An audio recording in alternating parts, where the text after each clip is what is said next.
Welcome, fight fans. Steven Milhausen here, formerly of Sporting News and Zone. Another edition of the Walkway to Fight Club, but not just any edition, a special edition. Normally Daryl would be on the other side, but Daryl's not on the other side today, because we're going to be airing a special interview. An interview I thought that was completely lost. One I never thought I would see the light of day again, because I never even got to write about it.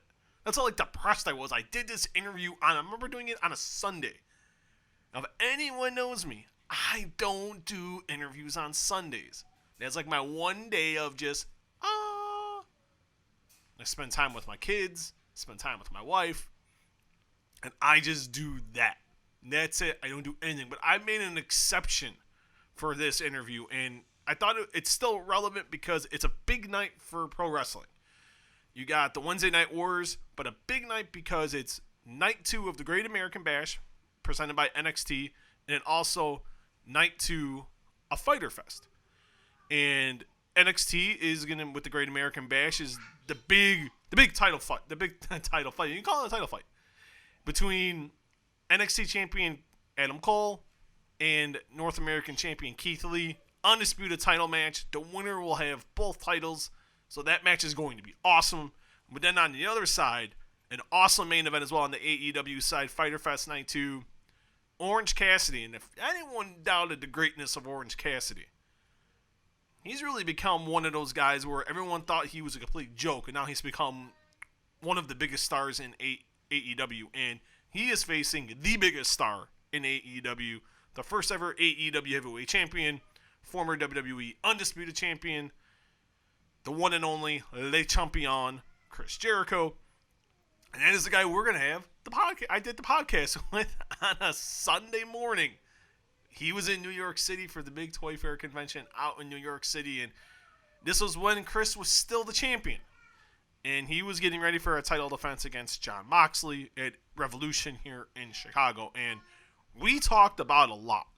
But we talked about AEW getting hot this quickly. The character changes that he's gone through throughout his illustrious career.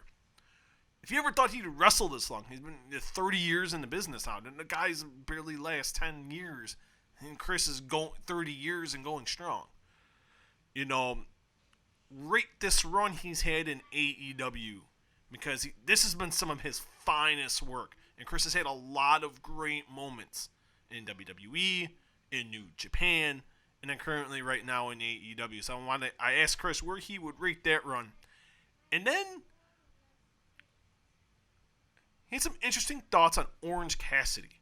And this was before, I think Jericho in the back of his mind knew one day, okay, I'd face this guy.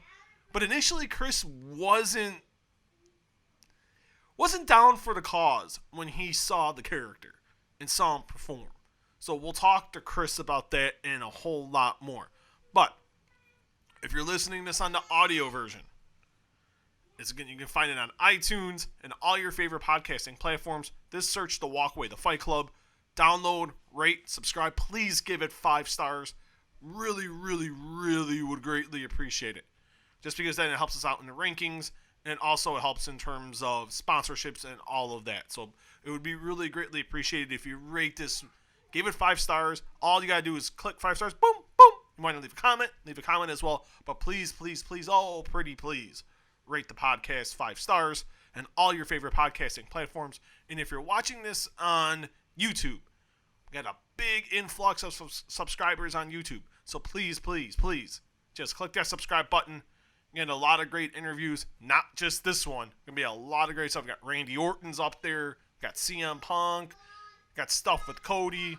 The Young Bucks. Sorry for my oldest son there, who is definitely 4. CM Punk with Dana White, Chael Sonnen, Rashad Evans, Bill Goldberg, you name it, we got it. Boxing, MMA, pro wrestling, and right now, here's my interview with Le Champion, the one and only Chris Jericho.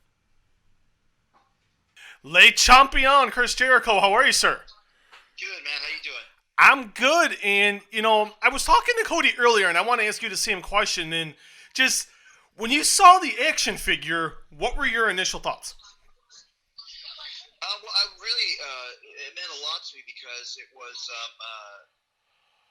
just was another example of how big AEW is getting in such a short time, and that to me was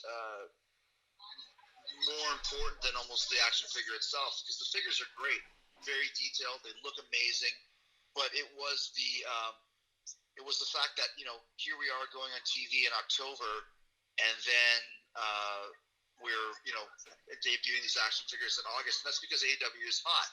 When a company is hot, that's when the people want to be involved in all the merch and all the wonderful things like that follow. Chris, you've seen it all. You've done it all. Are you surprised that AEW has gotten this hot this quickly? Say it one more time, sorry. Are you, because you've done it all. You've been a part of the Monday Night Wars and so on and so forth. Are you surprised that AEW has gotten this hot this quickly? I'm not surprised, pleasantly surprised maybe, because I think people were waiting for something like this, waiting for an alternative. And more importantly, I think that we had a great group of talent that made the decision to not go to WWE, and that gave everybody a stake in the game. So I think the creative freedom that we have permeates from the screen. I think that's one of the reasons why people enjoy our show, because there is a difference between AEW and any other wrestling company, and that comes from the fact that we have the creative freedom to be organic with what we're doing. So I think, once again, am I surprised? No, because I wouldn't have come here if I didn't think we had a big chance of really making it. What I'm pleasantly happy about is all the puzzle pieces lined up very quickly, even from the network that we're on to the, like you said, just the action figures and re-signing with TNT, and just everything has been going even better than I could have expected, but deservedly so, because the product has been awesome. You look at, like you've done it all, and so, but I thought really, and I don't know if you agree with this, but to me, the reinvention became complete for you is when you faced Kenny. Because we knew how great you were, but then everyone's like, oh my God, Jericho and Omega, and then we saw that classic, and then we saw what you did with Okada and what you did with Naito. What do you make of the fact that you can keep coming out with new stuff, reinventing yourself time after time after time?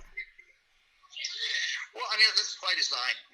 Once again, I think one of the secrets to the longevity of Jericho is the fact that I have never rested on my laurels, and I've always wanted to do things differently and always wanted to update and change.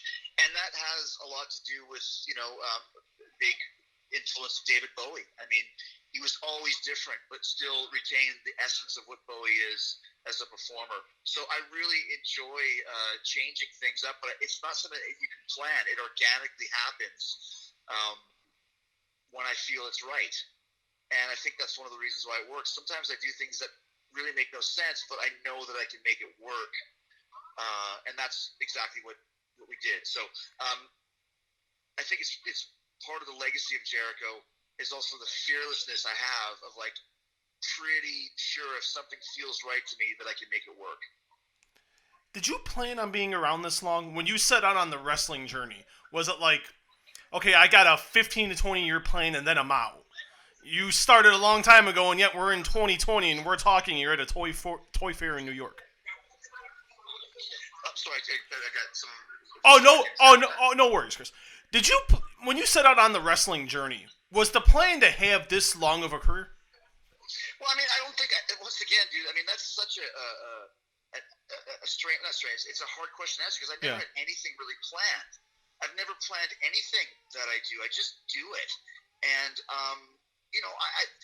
I thought that maybe in 2005, when I left the business for a couple of years, I might be finished. And then when I came back in 2007, I had the biggest run of my career. And then I left for a while, came back, and left for a while, came back. And then in 2015, I just did house shows. And I was like, this will probably be couch to house shows for a while. And then I did the thing with Kevin Owens, and it was so big, I stayed for another couple of years. And then, leave again and go to Japan and kind of get reinvigorated creatively and realize I like this. And then AEW comes up, and now it's like there's no reason for me to stop doing this because I'm having such a great time and enjoying myself to the nth degree. So, I mean, I think, did I plan it? No.